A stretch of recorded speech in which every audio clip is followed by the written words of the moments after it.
Ladies and gentlemen, good day and welcome to the Q2FY22 Earnings Conference Call of Kalyan Jewellers India Limited, hosted by ICICI Securities. As a reminder, all participant lines will be in the listen-only mode, and there will be an opportunity for you to ask questions after the presentation concludes. Should you need assistance during the conference call, please signal an operator by pressing star, then 0 on your touchtone telephone. Please note that this conference is being recorded. I now hand the conference over to Mr. Aniket Sethi from ICICI Securities. Thank you, and over to you, sir. Thanks, Jacob. Good afternoon, everyone, and thank you for joining. At ISEC, it is our absolute pleasure to host the management team of Kalyan Jewellers for Q2FY22 earnings call. The company is represented by Mr. Ramesh Kalyanaraman, Executive Director, Mr. Sanjay Raghuraman, Chief Executive Officer, Mr. V. Swaminathan, Chief Financial Officer, Mr. Sanjay Mehrotra, Head of Strategy and Corporate Affairs, and Mr. Ibrahim George, Head of Treasury and Investor Relations. I would now hand it over to the management for their opening comments, post which we'll open the floor for question and answers. Thank you, and over to you, Ramesh, sir. Thank you. Good evening, everyone. It has been a really exciting quarter. The performance has surpassed all our expectations, and I sincerely appreciate the energy and effort put in by each and every member of the Kalyan team. Let me start by giving an overview of the recently concluded quarter. We saw continued robust momentum in both footfalls and revenue across all our markets in India and Middle East. There has been a greater acceptance of the new normal, leading to increased walk-ins and more time spent by customers at our showrooms. Coming now to our India business. Our revenue for the quarter grew by 61% compared to the same quarter of the previous year, and it grew by 52% when compared to the same period in FY 2020. This growth was achieved despite showrooms in our key markets, one of our key markets, Kerala, resuming operations fully only by the second week of August. Our same-store sales growth was at 52% when compared to the previous financial year, and it was at 40% when compared to the year before, the pre-COVID year. For the just concluded quarter, our non-South market recorded a significantly higher same-store sale growth of 72% compared to 44% in our South markets.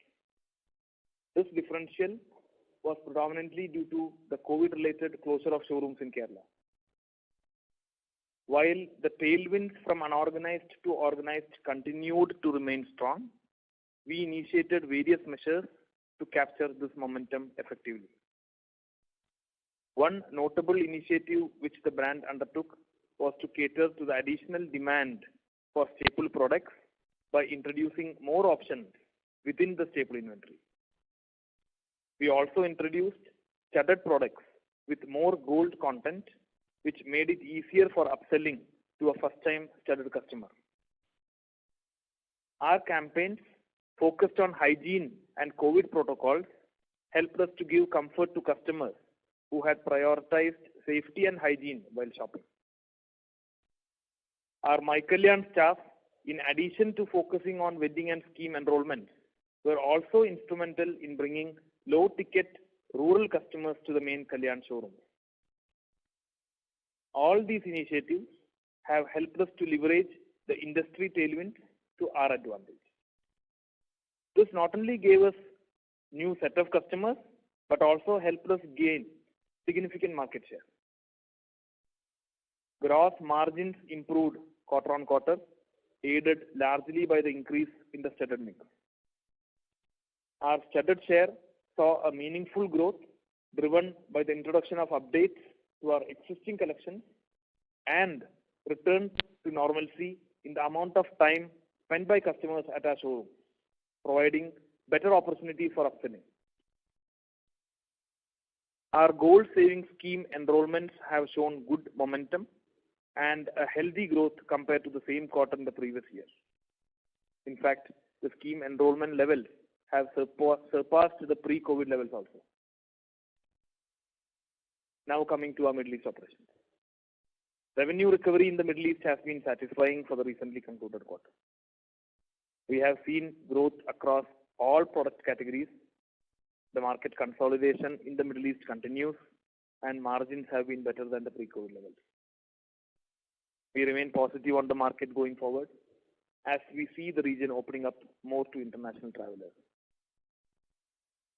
With improved consumer sentiments and buoyancy in the region, we are closely watching the situation and shall be opportunistic in expanding our presence in the region.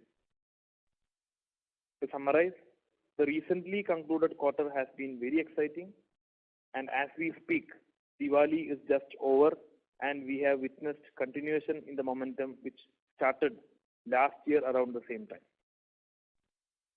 We remain confident of the current quarter given the continued easing of COVID-19 related restrictions as well as return of buoyancy in consumer sentiments across markets.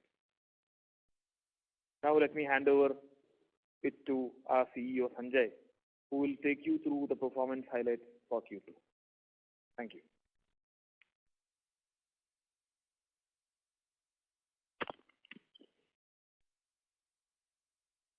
Thank you, Ramesh. Good evening to you all. I'm really happy to be talking to you all after a great quarterly performance. For the recently concluded quarter, our company reported a consolidated revenue of 2,889 crores, a growth of 61% over the corresponding quarter in the previous year. Consolidated EBITDA came in at 228 crores versus 18 crores in the corresponding quarter of the previous year. Consolidated profit after tax, PAT, was rupees 69 crores versus a loss of 136 crores during the corresponding quarter of the last year. Now let me give you a breakup of the financial performance between India and the Middle East. Starting with India, for the just concluded quarter, our revenue was 2,503 crores, a growth of 61% when compared with the corresponding quarter in the previous financial year. Our Q2 EBITDA was 201 crores, a growth of 36% when compared with the Q2 of the previous financial year. And we recorded a profit after tax PAT of 68 crores compared to a PAT of 29 crores in the corresponding quarter of the previous financial year, a growth of 138%. Moving on now to our Middle East business. Our revenue in the quarter was approximately 360 crores, a growth of 61% compared to the Q2 of the previous financial year. EBITDA in the Middle East markets was rupees 26 crores compared to a loss of 132 crores in the corresponding quarter of the previous year.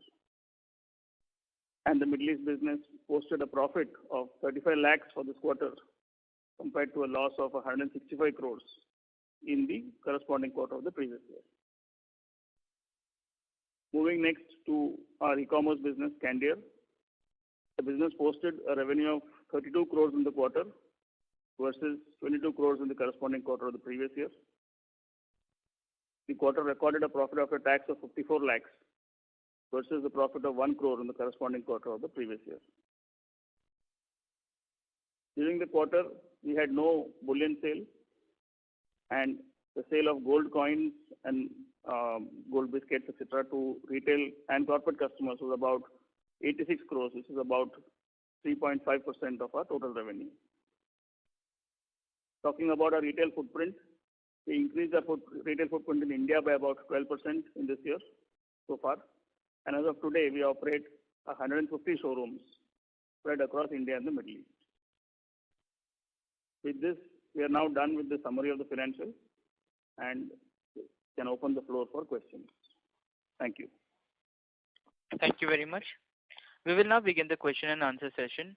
Anyone who wishes to ask a question may press star and 1 on your touchtone telephone. If you wish to remove yourself from the question queue, you may press star and 2. Participants are requested to use handset while asking a question. Ladies and gentlemen, we will wait for a moment while the question queue assembles.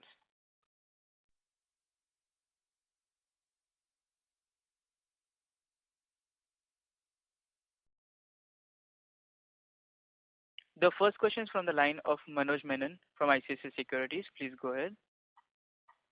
Hi team. First of all, congratulations for a very good performance. Few questions, upfront. Ramesh, one on if you could comment about the hallmarking implementation. Where are we top down, and are you already seeing benefits, or it is yet to happen? So that's question number one. Or should I take one at a time? No, you can ask. I can. Okay, sure. The second one on the store expansion, you already had a good sort of an expansion in 1H itself. So how are you looking at the full year, and also for your thoughts for the next fiscal? Point number 3, thanks for the initial comments of the some of the actions you have taken on the ground, for customer recruitment and maybe for retention also, and or even for upselling. If you could comment about pricing. So let's say when I look at the gross margins year on year, I know that the last quarter similar numbers are not comparable. Well, I also acknowledge that it has improved QOQ. The question here is there a pricing or a higher discounting element in the lower gross margin? And the last question is on the gold hedges. If you could comment about what proportion of your inventory is hedged currently. And I'll come back in the queue. I've got a few more, so those would be the upfront ones. So first I will take your margin question. The gross margins for Kalyan has been in the range of 17% when the studded ratio was 24, and we had 35% share of business from non-South markets. For Q2, we are at 15% gross margin with only 22% studded ratio, and less than 30% share of business actually came from non-South markets. Margins have improved quarter on quarter by around 0.7%, and we are seeing further improvement in this Q3 as we speak.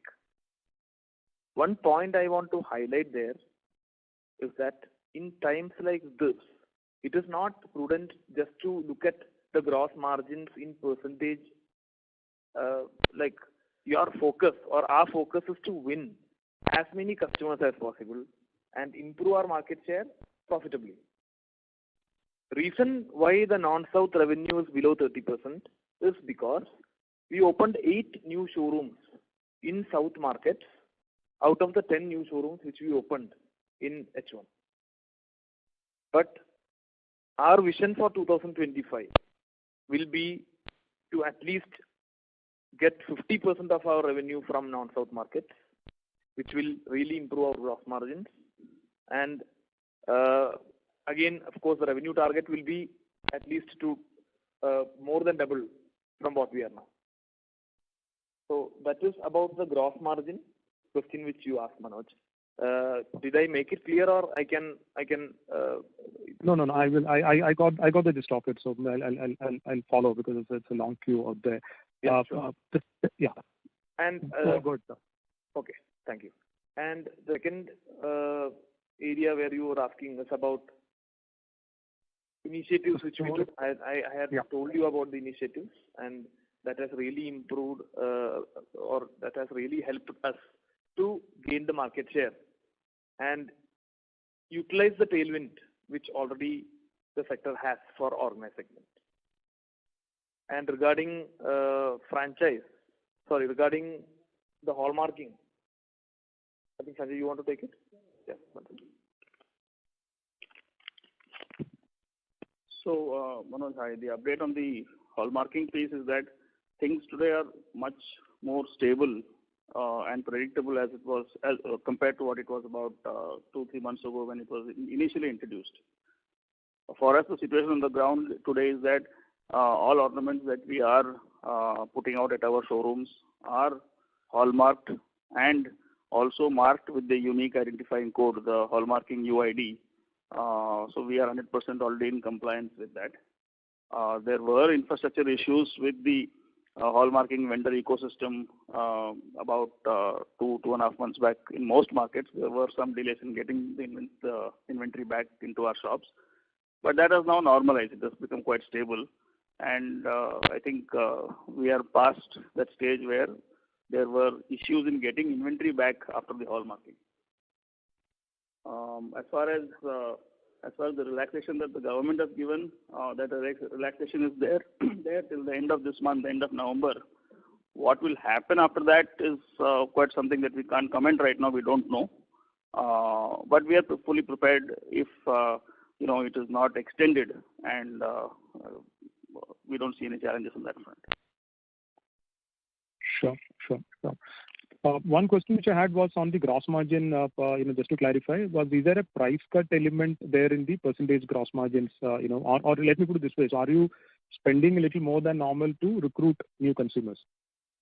Yeah, so that is not there, Manoj. It is basically, okay, as I always say, unorganized to organized. First, the customer comes for staple products. Okay, what innovations we did is that we actually innovated certain staple products to actually upsell them in plain gold itself, and again to upsell them to studded jewelry, we innovated certain products with more gold content in it, because that kind.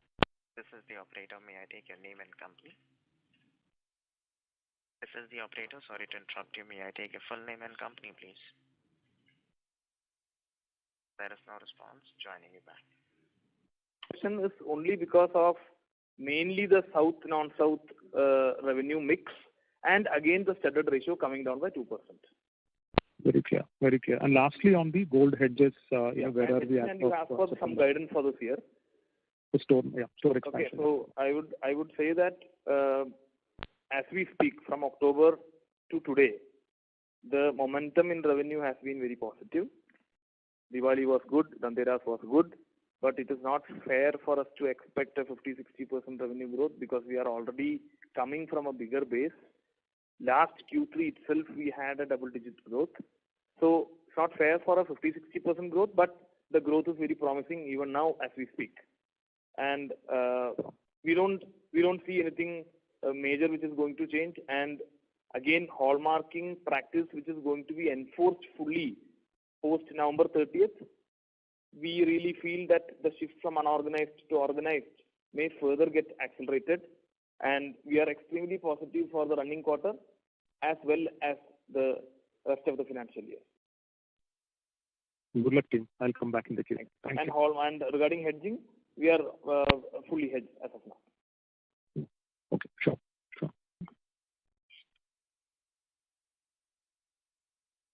Thank you.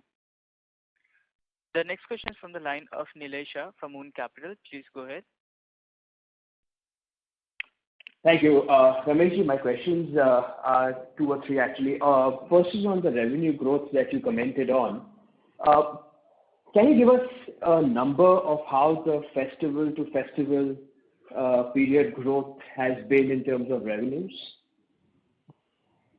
Yeah, so festival to festival revenue growth has also been very healthy.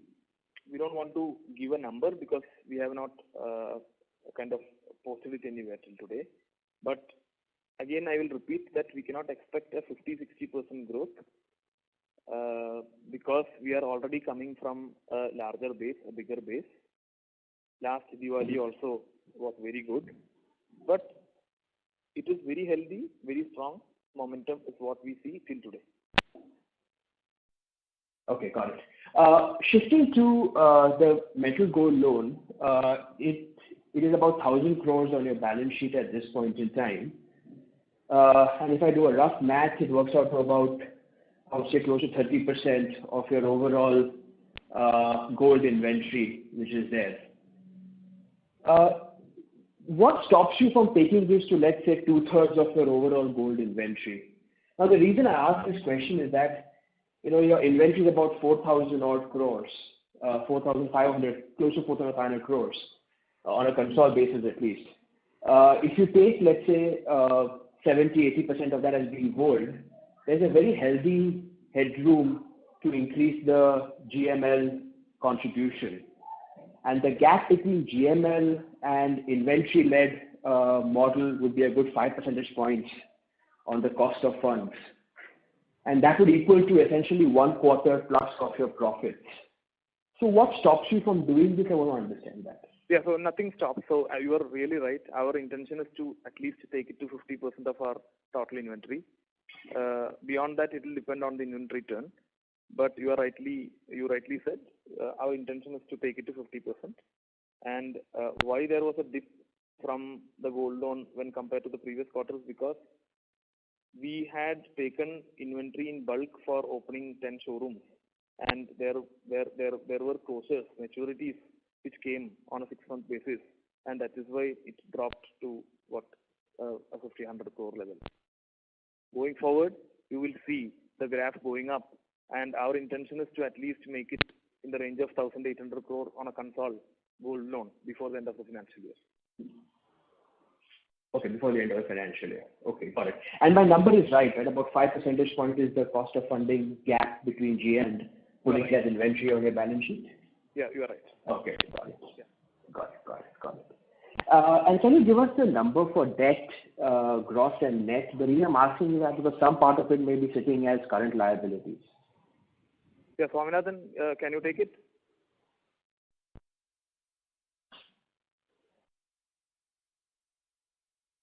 Swaminathan?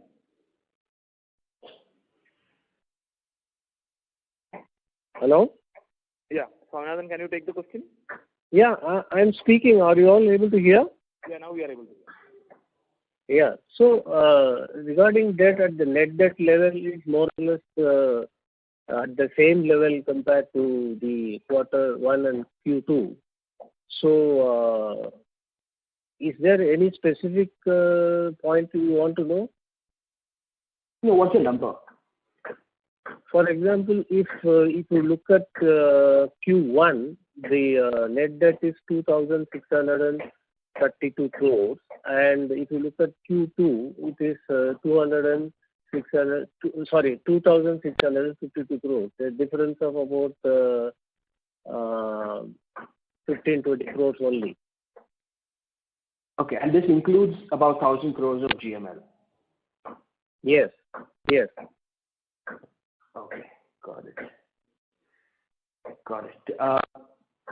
And this sequential rise that has happened, I know it's flattish, but given how you've grown and the profitability, the sequential rise is just seasonality because of the festive period?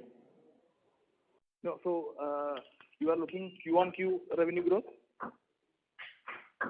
No, I'm saying that the Q-on-Q increase that happened in the debt, although marginal, the reason for the increase is just the seasonality of the business in terms of festive period and non-festive period? Or are there some other elements? It will be because of the cash in hand or something, no? Swaminathan, can you take it? Yeah. So there are 2-3 reasons because one is there is a play of margin money for the gold metal loan. So that moves up and down and with the increase decrease. Secondly, some renewals take place and we do pay processing charges, etc. So the debt level overall is due to change in the cash balances in the net debt level. Okay, got it. If you look at the gross debt level, it will be also at the similar range only, 3,610 crores versus 3,560 crores. So the difference is almost same at the gross level also. Got it. And any view on how this debt pay down will happen over the course of the next, let's say, 12 months or something? We have already stated and we have been maintaining it that our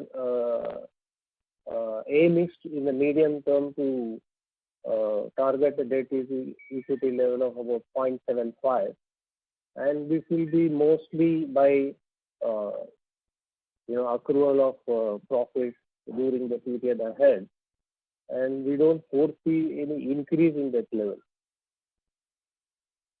Okay, 0.75 debt equity. Okay, got it. Thank you very much. Yeah. Thank you. The next question from the line of Aaron Armstrong from Ashmore Group. Please go ahead. Hi, thank you very much for taking the question, and firstly, congratulations on a very strong set of results. Can you talk about the short-term growth outlook, please? So in terms of the growth that we've seen over the last quarter has been extremely impressive, both on a one-year view and versus the prior pre-COVID period. Can you talk about how we should expect the growth rate to change over the coming quarters? You mentioned this growth rate is particularly strong and difficult to sustain, but do you think the growth rate drops down to a much lower level, say a single-digit level, or do you think these kind of levels are more kind of realistic to expect over the next couple of quarters, to say like a 20-30% revenue growth moving forward? Kind of how should we think about growth over the coming quarters? Yeah, as I told you, growth going forward is going to be, as we speak, it's 40 days of Q3 and it is festive time in India. The momentum is very strong, but don't expect 50-60% growth because we are already starting with a higher base. But the growth is very promising as we speak. Thank you. And then perhaps to understand where the... Just to give you more comfort, that's definitely not a single-digit growth. Understood. Thank you. And then can you talk about where some of the growth is coming from, please? Do you think it's pent-up demand from purchases that were postponed during lockdown? Do you think it's coming more from market consolidation or any other factors that are driving these elevated growth rates right now? Yeah, we should give some merit to the pent-up demand. We should give some merit, but more than that, the shift from unorganized to organized, that is the major reason, and we have capitalized it well. And that is what we see. And we are seeing the same momentum in Q3. We are seeing a lot of new customers. And the trend of this momentum actually started from Q3 of last year. So for the last 3 years, we are seeing this momentum.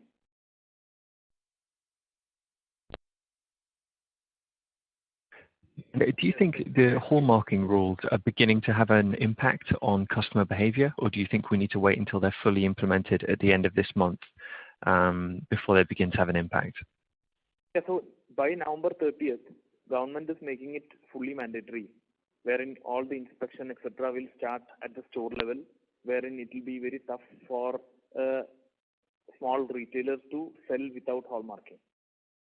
Post that, the organized segment will surely benefit is what we feel, because the main USP for a small player is to sell, I don't blame everybody, but most of them, or a few of them at least, sell impure gold and claim that it is pure, which cannot happen in the future now.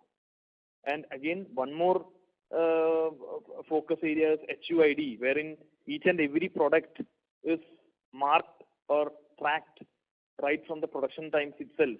And it will be very hard for a small retailer. Again, one more USP which they have is non-billing, etc., which happens here, or under-invoicing. That also cannot happen if the hallmarking is fully enforced.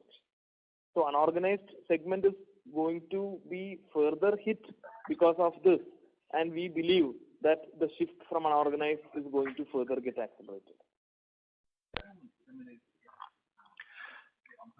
That's great, thank you. And then perhaps the last question for me in terms of addition of new showrooms. Does the particular strength that we're seeing in the market right now make you more optimistic and make you want to accelerate your showroom rollout? Yeah, we had plans to open 21 showrooms this year, out of which 14 is already done. We will be opening the rest in this financial year. And as you rightly said, we want to accelerate the growth plan or the expansion plan because we see high momentum. So we are looking for franchise also for expansion, which we think that by the end of this financial year, at least we will be able to do one franchise store for a test basis, and we can take it forward for the next financial year. Great, thank you. Thank you. Thank you. The next question from the line of Tejas Lakhani from Unifi Capital. Please go ahead. Yeah, thank you for the opportunity. Congratulations on the numbers, sir. My first question is on the capital employed. Mr. Ramesh, I'd like your thoughts on how you look at the return on equity for the business. The reason is because about 25% of our capital is today employed in the Middle East, which is not generating profit. I concur with the fact that you've built the business phenomenally over the years in the Middle East, but 75% of the domestic India business has to bear the heavy weight to generate the return on equity. So I'd like your thoughts on that. That's my first question. Okay, so we have, yes, deployed 25% in Middle East. Middle East, as you know, is one of the top 3 markets for jewelry in this world. If you look at now, yes, we are not generating any money because the comeback post-COVID has not been as promising as India. Once this revenue comes back to a pre-COVID level at least, which is not very far away according to us, the returns are going to be very good because the OPEX is under control because expansion phase is over. No huge OPEX, no huge marketing is involved. We already are one among the top 3 players in that space now. So we will be getting returns once the revenue comes back to the pre-COVID levels, which we think it's not very far away.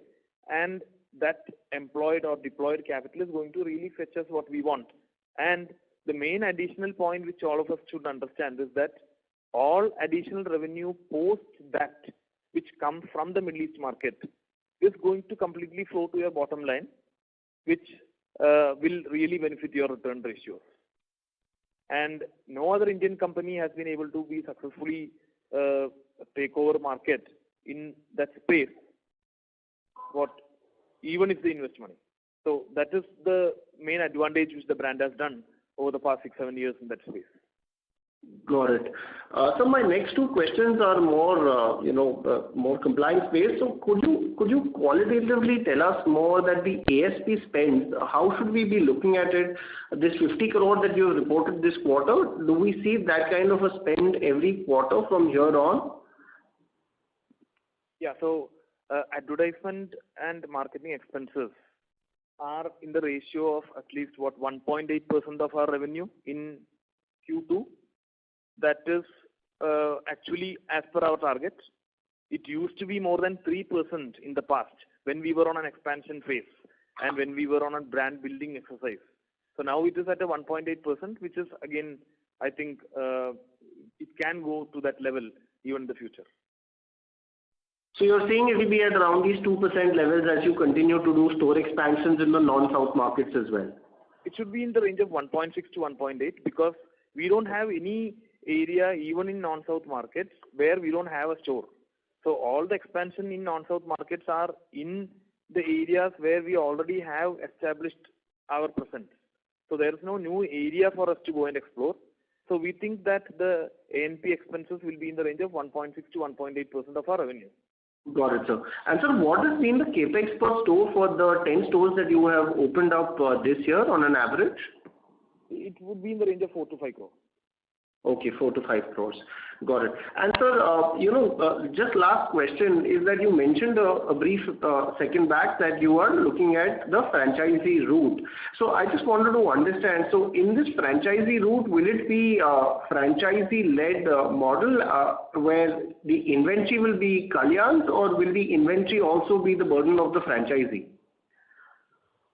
Yeah, so Sanjay, you want to take it? Because So from the planning stages that we are at, we have concluded on the model construct, and we will start with a model where the franchisee owns the inventory. Okay, so you will make only a royalty or some percentage of the total revenue of the franchisee? Yes. Okay.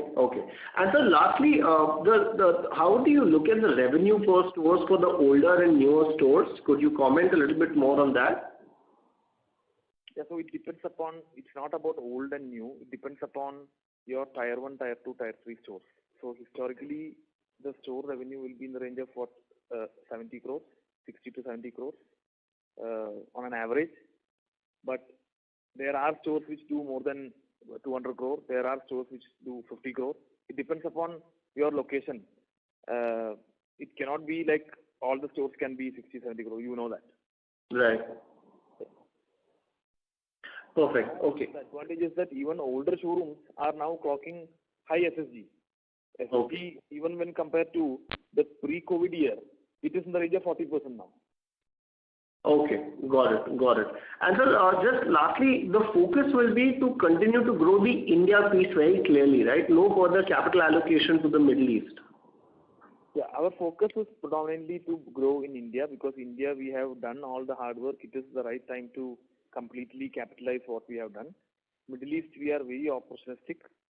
There, we are closely watching the market, and expansion, anything there will be from the money which is there and not from India. Got it. So it's when the Middle East will start to break even that you may choose to deploy further money in the Middle East. Got it. Yeah, and from that market itself. Got it. Okay, sir. I'll fall back in queue. Thanks. Thank you. The next question from the line of Gaurav Jogani from Axis Capital. Please go ahead. Thank you for the opportunity, sir, and congratulations on a strong set of numbers. So my first question is with regards to the contribution from the gold savings scheme. What is the contribution in this quarter, and how do you see the contributions going ahead there? As you mentioned, the additions in this quarter has also been very strong. Yeah, so our usual contribution from gold saving scheme is in the range of 22 to 23% of our total revenue. And if you look at the gold saving scheme enrollments right now, it is showing a very healthy growth of around 40% when compared to the previous year, and it has already surpassed the pre-COVID levels as well. So way forward also, we expect that it may be in the level of 23%, which is today at 21%. Okay. Got it, sir. And sir, as you have mentioned in your opening remarks as well, that your major market, that's Kerala, has only started operations from the second week of August. So practically, half of the quarter has impacted for that. And I'm understanding because Kerala has been a home market, a good portion of revenue should come from there. So in that light, how do you see the growth in the coming quarters from there with the markets now fully operational, and plus the other markets also rebounding? So how do you see the growth in that light? Yeah, so now everything is open in Kerala. Onam was good. Onam is a major festival in Kerala, as you know, and the market started opening just before Onam, and Onam was good, and it is continuing to be good. And now we are fully operational. Every store in India is operational, as well as Middle East. Yeah, so I'm saying because, is there an expectation of a pent-up demand from the Kerala market, because the half of the quarter was not, functional. So can you see some flow-through of that demand in the coming quarter? Is what my question was. Yeah, so actually, footfall has now improved. Yes, you can have some expectation of pent-up demand, but marriage season was opened, meaning August post-Onam was the major marriages which happened, where the market was open, and from August, the second week itself, the market started opening. But of course, you can expect some pent-up demand stepping in, because 1.5 months were closed in Q2. And so my last question is with regards to the international business. We have continued to see good, strong margins in that business, and you have highlighted that, because that is because of the consolidation in that market. But with the market resuming normalization, how do you see the margin trajectory there again? And is there possibility of margins correcting to the earlier levels, or how do you see the margins there going ahead? So now the margins will never go to the pre-COVID levels, wherein the margins were only at 13%. Okay, but when the market is back to full swing, when competition, pricing, etc. comes in, I think it should settle between 16 to 18% is what I feel, 16% plus. Now it is at 17%. Last quarter it was at 18%. So it shrinks by 1% because we see more revenue coming in, more competition coming in. But this competition is not going to come from the small players anymore, because they have already winded up, and they are not going to come back soon anyway. Okay. And sir, the debt part actually, if you can give some clarity on the debt part. So I understand, sir mentioned that the net debt has not moved much. It's all largely remained flat from 2,632 odd crores in Q1 to now 2,652 crores on in Q2. So sequentially, it has not risen. But our cash generation has, risen quite good. So if you clarify on that part, because the net debt would definitely weed out the cash. I mean, the cash element is already taken care of there. So in that light, how should we look at the debt rise? Yeah, so gross debt is almost stable. Net debt is like for 30-40 crore less than Q1. I really actually did not understand what you exactly meant.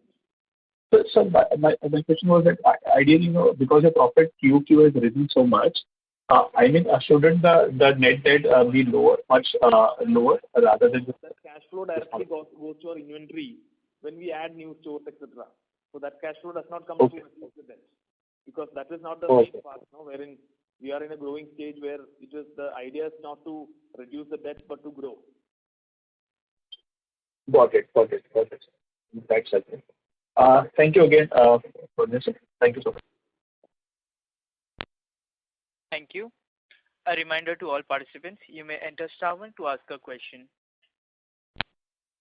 The next question is from the line of Sirish Pardesi from Centrum Capital. Please go ahead.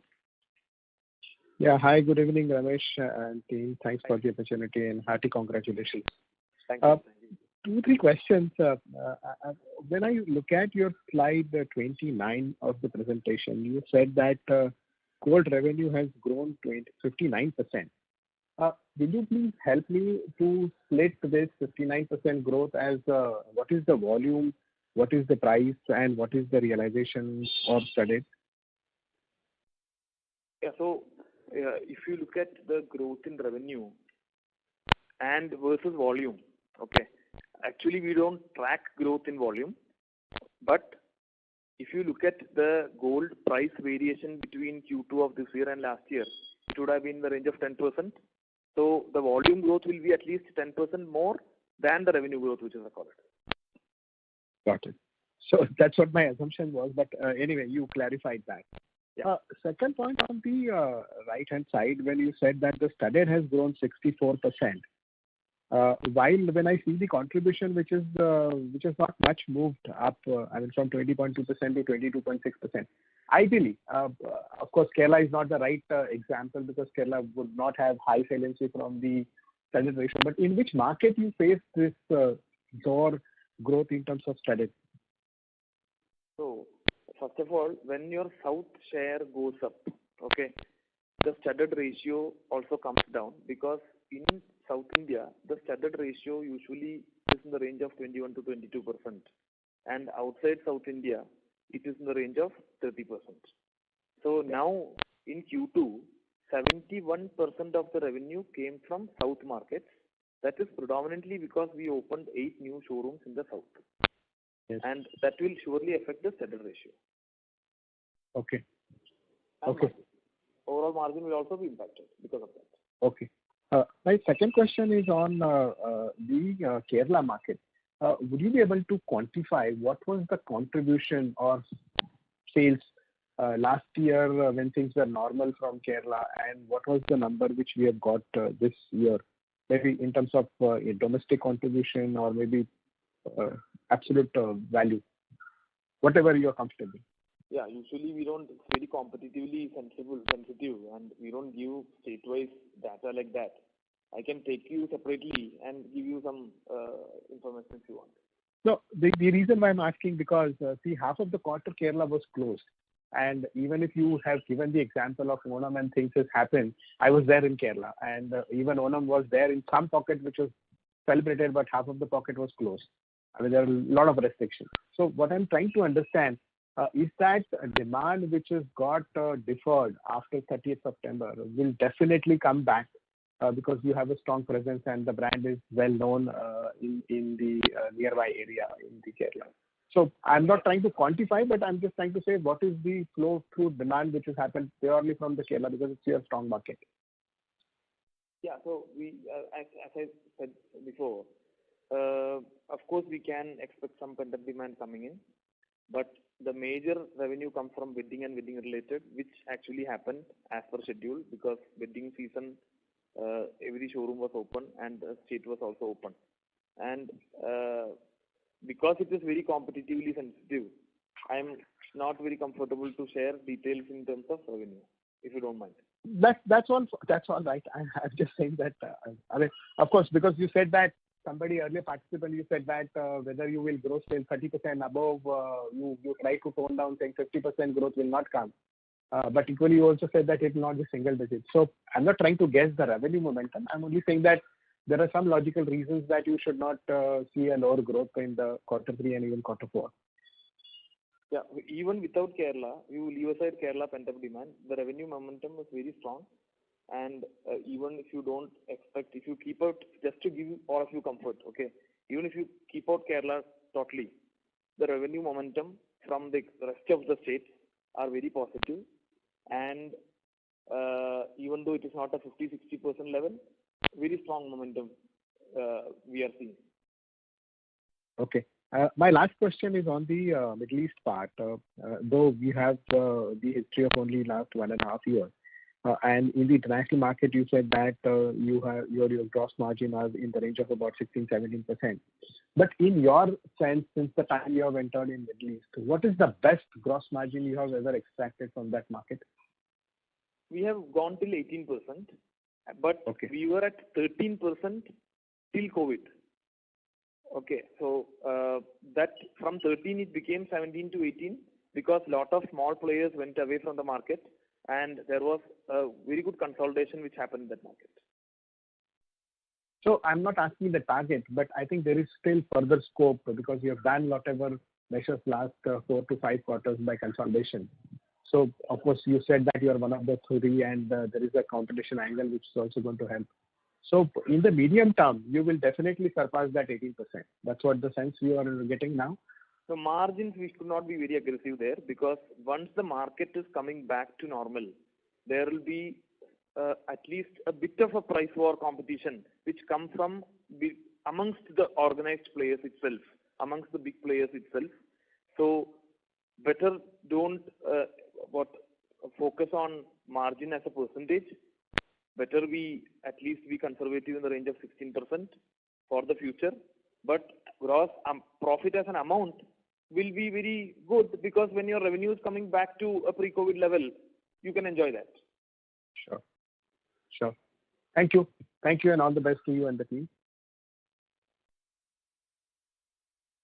Thank you. The next question is from the line of Nitesh Seth from Redan Securities. Please go ahead. Good afternoon, sir, and heartiest congratulations for the good set of numbers. Most of my questions have been answered. Only thing, sir, could you please throw some light on FY23 expansion plans in terms of the number of stores in non-South market and number of My Kalyan centers? Thank you. Yeah, so usual run rate of opening stores are in the range of 15 to 20 stores a year. And that will be the estimate for the coming year. Over and above that, franchise also we want to try out.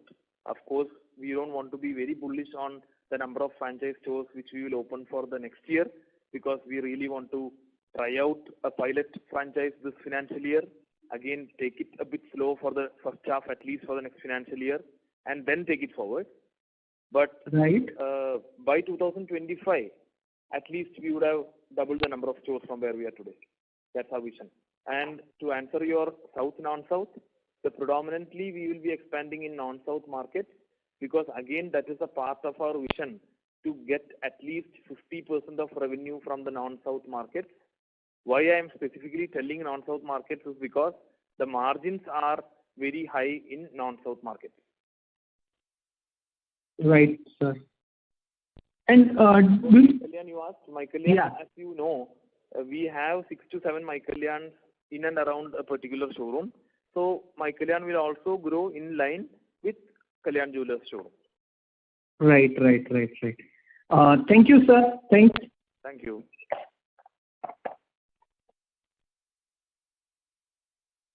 Thank you. The next question from the line of Deepak Poddar from Sapphire Capital. Please go ahead. Yeah, thank you very much, sir. So, in terms of Vision 2025, you did mention about doubling the number of stores, right? So that also means that even the revenue target would be a double of what we are doing right now? It will be more than double because if it is a usual SSG itself, it will be in the range of 6 to 8%. I am talking about the usual. Of course, you know now what is happening, and I don't want to comment again about it. But it will be more than double, right? Because there will be an SSG which is coming in 6 to 8%, as well as the stores added up. So it will be more than double. More than enough, maybe 10,000 crores that we have been doing consistently in last 3-4 years. Yeah. So now we are at about 10,000 crores. So it's more than double. Okay.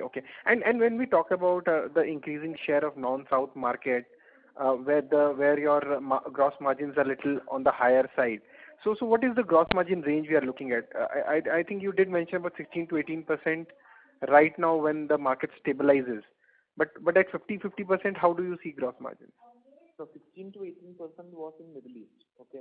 In India, we are now at 15%. Our usual margins used to be in the range of 17% when we had 35% revenue contribution from non-South markets. So once it becomes 50%, okay, again, your margins will surely climb up by another 1 or 2% from the 17% which used to be there when 35% revenue contribution used to be from non-South markets. Understood. So 18-19% is the range which one can see at 50-50%. Yeah, I don't want to give a correct number, but usually it works out like that because non-South markets are more profitable in terms of percentage. Because there's usually a gap of at least 8 to 10% on gross margin as a percentage between South and non-South. I understood. Yeah, that's the clarification I needed. Yeah, that's it from my side. All the way best. Thank you. The next question from the line of Harsha from Dimensional Securities Private Limited. Please go ahead. Hello. Hi. Okay. Yeah. Good evening, sir. So if I look at your consolidated balance sheet, so there is cash and bank balances roughly of around 920 crore. But correspondingly, if I look at your other income, it is hardly 10 crore. So just wanted an idea on that. I mean, why are we not yielding any income on the cash balances which we have? I know that some of the money is also kept as guarantee, but we should be earning at least something on that, right? Yeah. Swaminathan, do you want to take it? Yeah. So not all the money can be placed as deposits and you can earn interest. Some of them are cash in circulation at showrooms. Some of them are given as margin money. Some of them has given as gold loan based on deposits. So there are some portion only you will be able to earn interest, and that interest income is already factored in as part of non-operating income in our P&L. So, are you clear? Yeah, sure. And other question was, have we spent any money for meeting the hallmarking standards that is there in the current gross margin? I mean, the impact of which it might not be there going forward. Is there any such element in our P&L? So hallmarking, you mean we already do hallmarking for the past many years, 15-20 years now. So we don't have any additional expense because of hallmarking, and there is no major, it's only a negligible percentage, of course, but nothing major is going to change because we are already, all the products are hallmarked. Okay. And lastly, just wanted to understand from the industry point of view, as you mentioned that the small shopkeepers might not be able to hallmark their jewelry, then what could be the quantum of that inventory? I would assume that would be huge. And what would eventually happen with that? Yeah, so that is the saddest part, wherein for organized players, of course, it's going to benefit. Okay, and as of now, only 30% of the total industry is organized, And one thing all of us should understand is that it does not mean that all unorganized players are going to close their showrooms and go away. Many people will become organized as well and will continue in their business. So everything is not going to go away, but of course there will be one set of showrooms wherein they don't want to become organized at all, might go away from the business totally. Okay. And what would be the price difference between same weight and same grammage of jewelry between hallmarked and the one which is not hallmarked? No, so non-hallmarked means it is meaning the gold amount is for 22 carats is what we sell, right? Mm-hmm. So if your non-hallmarked gold is 18 carat or 17 carat or 16 carat, it can go down to any extent because customer does not know the actual quality. So he is actually getting cheated. If he or she knows that it is only 17 carat or 18 carat, they would not pay the money of 22 carat and buy that product. Mm-hmm. So that is the main advantage, for customers when hallmarking is in place. No customer is going to get cheated in the future. Understood. Makes sense. Sure. That was it from my side. Thanks a lot and all the best to you. Thank you. Thank you. The next question from the line of Aniket Sethi from ICICI Securities. Please go ahead. Hi, Ramesh. Sir, just want to understand one bit. So digital side, for the industry, we are seeing a lot of traction. The market leader, for example, is doing quite well in the omni-channel format of CaratLane. So what are your plans for Candere over here? Any plans to increase the focus in this segment? Yeah, so the business has been growing at a very healthy pace. Q2 revenue was approximately 32 crores. For Dhanteras, we saw actually a multifold growth over the previous year. We have a growth plan in place, which of course will need offline stores as well. This might need a fundraise, which we will take a call over the next couple of quarters maybe. So yes, Candere is a focus which we want to do, but I think we should wait for another 3 or 4 quarters and then take a call. Sure, sir. Understood. That's it from my side, sir. Thank you and all the best. Yeah, thank you. Thank you. As there are no further questions, I would now like to hand over the conference to management for closing comments. Yeah, thank you very much. We are very thrilled about this quarter, and we think or we believe that the future quarters are also going to be further exciting. And thank you very much for the participation, and we thank all of you from the bottom of our heart. Thank you very much. Thank you. On behalf of ICICI Securities, that concludes this conference. Thank you for joining us, and you may now disconnect your lines.